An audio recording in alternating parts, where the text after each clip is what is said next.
Hello everyone, I'm Chinese radio Seattle journalist Xiangyuan. Today we're honored to have an interview with the U.S. senior official for APEC and also the ambassador for APEC this year, Matt.穆雷. Welcome, Ambassador Marie. Thanks for being with us. Thank you very much. 很荣幸高兴。 As we know that Marie has the work experience and also the life experience in both Shanghai and Beijing. And for my surprise, he has a very fluent English. So 非常高兴见到你，穆雷先生。谢谢。我们今天呢会就几个问题向穆雷先生进行提问。So the first question is, as the U.S. senior official for APEC, could you provide an overview of the key objectives and the priorities that the U.S. aims to address during this year's APEC meeting in Seattle? Yeah, well, we're very proud to be able to host APEC this year. And APEC is a whole year long worth of events. So we have had meetings in Honolulu, in Palm Springs, in Detroit, now in Seattle, and then we'll have the leaders meeting in November in San Francisco. And APEC really focuses on three areas. It focuses on trade and investment, it focuses on innovation and digitalization, and it focuses on a strong, balanced, sustained, and inclusive growth. And so we want to do what we can with the other 20 APEC economies, which make up about half of global trade, to really try to drive forward on outcomes related to those goals. And so our three big objectives are we have an agenda on sustainable and inclusive economies. We have an agenda on the digital Pacific to try to improve digital economies in the APEC region. We also have an agenda on resiliency and inclusion, particularly given a lot of the challenges the region has faced over the last few years. And as you know that in your previous remarks, you mentioned that Seattle is a great city for advancing policies to promote the digital economy. And we know also that there was a digital month in Seattle during the APEC meeting. And I want to ask, what kind of progress has the digital month made so far? So we've had a really great month here in Seattle. And it included 6 ministerial level meetings. So ministers and cabinet level officials from around the region coming to discuss food security, to discuss health, disaster management, energy, small and medium-sized enterprises, and women in the economy. And we've also had a number of different workshops, many of which have been open to the private sector as well, to focus on the digital economy, as you just said, and to really think about what are the kinds of outcomes that we could all cooperate on to drive forward on the digital economy. So that's included a whole range of things like digital health and digital assets and digital finance and digital e-commerce, a lot of different issues that have come up. Digital skills as another example. And Seattle's perfect because you have a lot of great companies here that really focus in this area. You have a lot of great universities here that focus in this area. And you have a lot of really great civil society organizations like the Gates Foundation that focus on this area.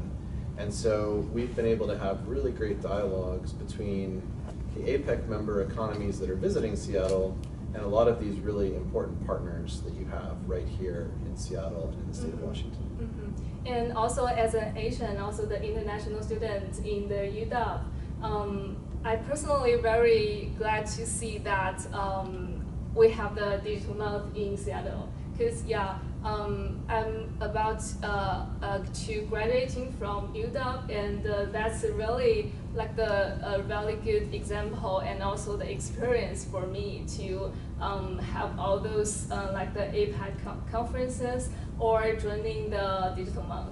Yeah.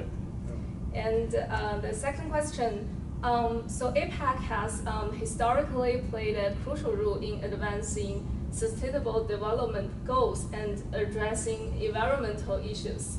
Can you elaborate on the U.S. commitment to promoting green and sustainable practices within APEC economies, and how these efforts contribute to both economic growth and environmental conversation? Well, sustainability is really important to all of the APEC economies, and last year when Thailand hosted APEC, they launched a new initiative called the Bangkok Goals on Biocircular Green Economy. And essentially what that did was it embedded sustainability principles across all of APEC's work. So whereas before we might have had some discussions around green growth, or we might have had some discussions around specific issues like marine debris or some other environmental concerns, basically what the Bangkok Goals do is they talk about the importance of covering sustainability across all of APEC's work. I think it was very significant that all of the APEC economies agreed on the Bangkok Goals by consensus last year, which is a document which lays out the different ways that APEC economies should be contributing to advancing sustainability in the region. So in the US host year, we thought it was very important to advance that further. And so we looked at two different ways that we thought that in the United States we could help implement the Bangkok Goals. And so we drafted a paper called the Manoa Agenda for Sustainable and Inclusive Economies, which is based on our first meeting place in Manoa, Hawaii. And we talked about different ways in our ministerial meetings throughout the year, but also different ways through engaging stakeholders throughout the year that we could advance sustainability. So a few examples. One is that when we had a transportation ministerial in May, a lot of the discussion there was on green maritime shipping corridors. It was also on how to expand EV battery access, particularly how to finance more work in that area. There was also a trade ministerial where a lot of the focus was on sustainability and trade. So making sure that as we expand trade linkages across the Asia Pacific, we're also taking sustainability into account. Just this week in Seattle, we had the energy ministerial meeting, which obviously very focused on sustainability and the just energy transition, combating the climate crisis. And that was the first time that APEC energy ministers had met since 2015. So we thought it was very important in our US host year to restart that level of discussions. And then there are other examples too. Our food security ministerial focused on climate smart agriculture. The Women in Economy Forum is focusing on the gender climate nexus. So, how women are disproportionately impacted at times from climate related disasters. And then in Disaster Management Forum that we also had, we talked a lot about the impact of climate change. And in the Health Ministerial, we talked about connections between climate change and environmental problems and health. So throughout our year, we've been advancing areas like that. And then also working with stakeholders, working with the private sector to look at what we can do together between government and private sector to advance sustainability and a number of other activities. Thank you for your answer. And next question is that, so the theme of this year's APEC, creating a resilient and sustainable future for all implies inclusivity. And how does the US plan to ensure that benefits for APEC's initiatives extend to all segments of society, including marginalized communities and small or medium-sized enterprises, as part of building a more equitable and prosperous future? Yeah, it's a really big focus for us. When APEC was last hosted in the United States in 2011, the United States, under then Secretary of State Hillary Clinton, we launched the Women in Economy Forum work, the Policy Partnership on Women in the Economy. And what that work did was to basically say that if women could fully participate in the economy of the region, then it would be better for women, but it would be better for all society and all of the economy, right? So now here we are in 2023, we still have concerns about women's full participation in the economy, but we also have broader concerns, as you said, of the participation in the economies of underrepresented groups, whether they're ethnic or racial minorities, whether they're in impoverished communities, whether they're disconnected from global supply chains, or you mentioned small and medium-sized enterprises. In many of the economies of APEC, small and medium-sized enterprises are really the heart of those economies. But sometimes they have challenges competing in the digital economy, or they have challenges with accessing supply chains and being able to trade with other larger companies.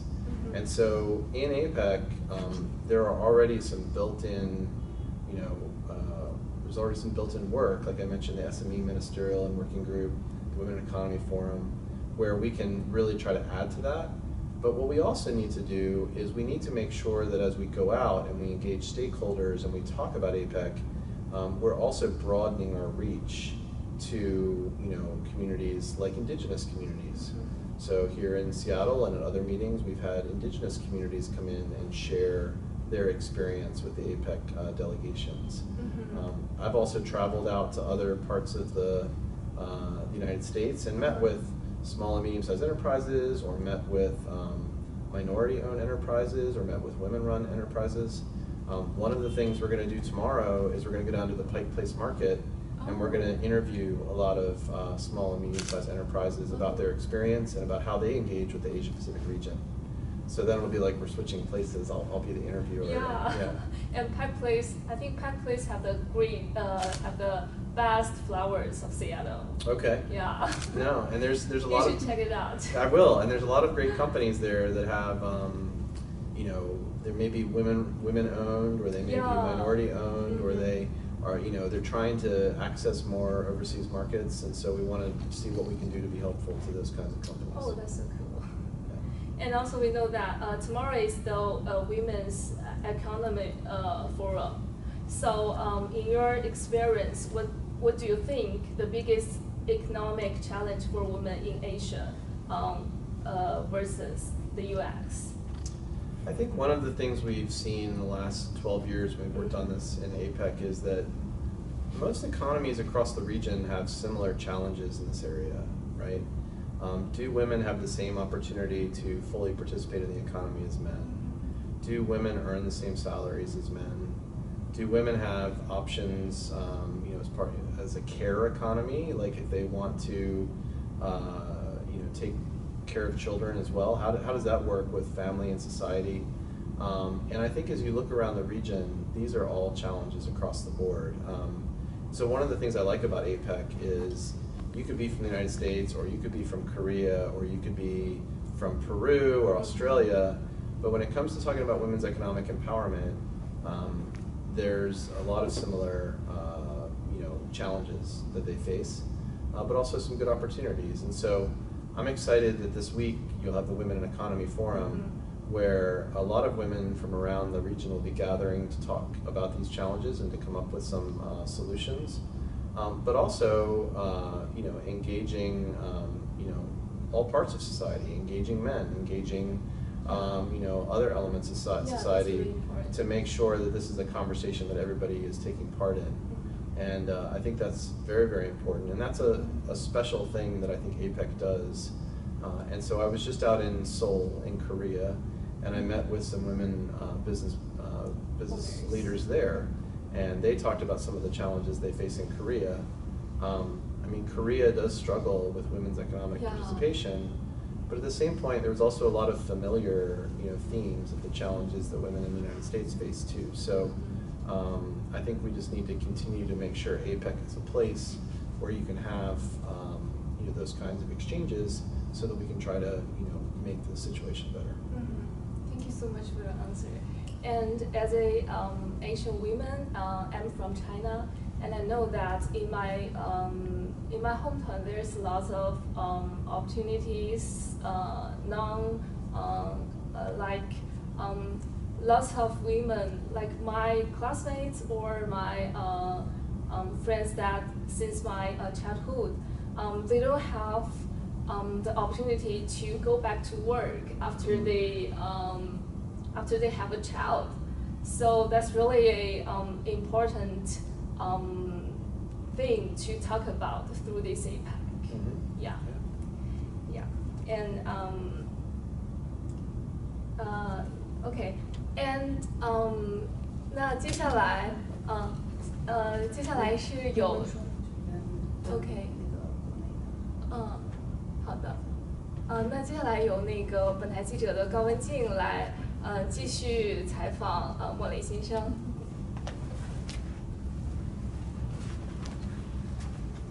西雅图中文电台的朋友们，大家好，我是本台的记者高文静。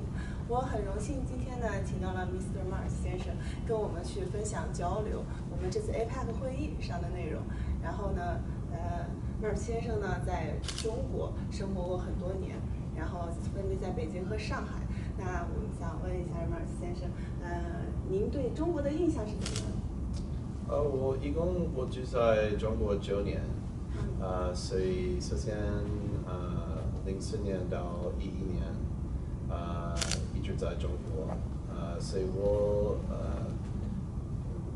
和我太太，我们有3个男孩，所以他们都是在中国长大的，所以我们非常对文化历史非常感兴趣，我们很喜欢旅游到别的地方，比如说西安、成都、杭州、哈尔滨，很多的中国的地方，所以我们的印象非常好，我现在很高兴，因为我的孩子都会说中文一点，他们的中文比我的中文好得多。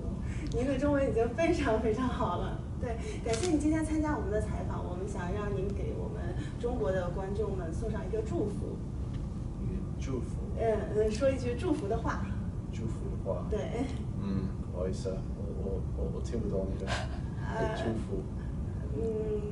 OK， 那马上要到端午节了 ，You know， 端午节 is a Chinese traditional festival. Okay. Yeah. I'm not familiar with that. Oh, do you know 粽子？中秋节？中秋粽子呀。Yeah. 中秋节 ，Yes. 中秋节 Yeah. Okay, 中秋节。Oh, you know that? Okay. Yeah. Sorry. Can you? Yeah. Can you say?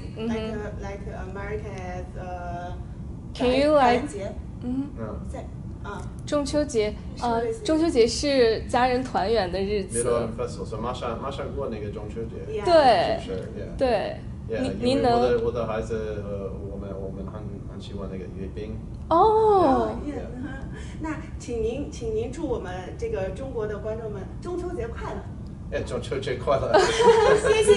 谢谢您，感谢。好，我们今天 OK， 感谢你。So 祝福 is also 祝福 like祝福 is like congratulations, like make a wish. Oh, okay. Yeah.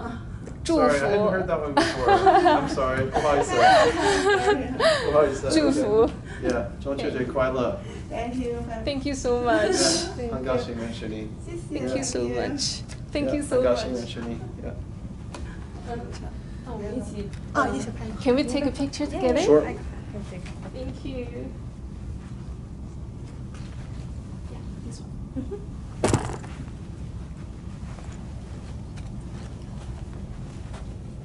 Okay, 1, 2.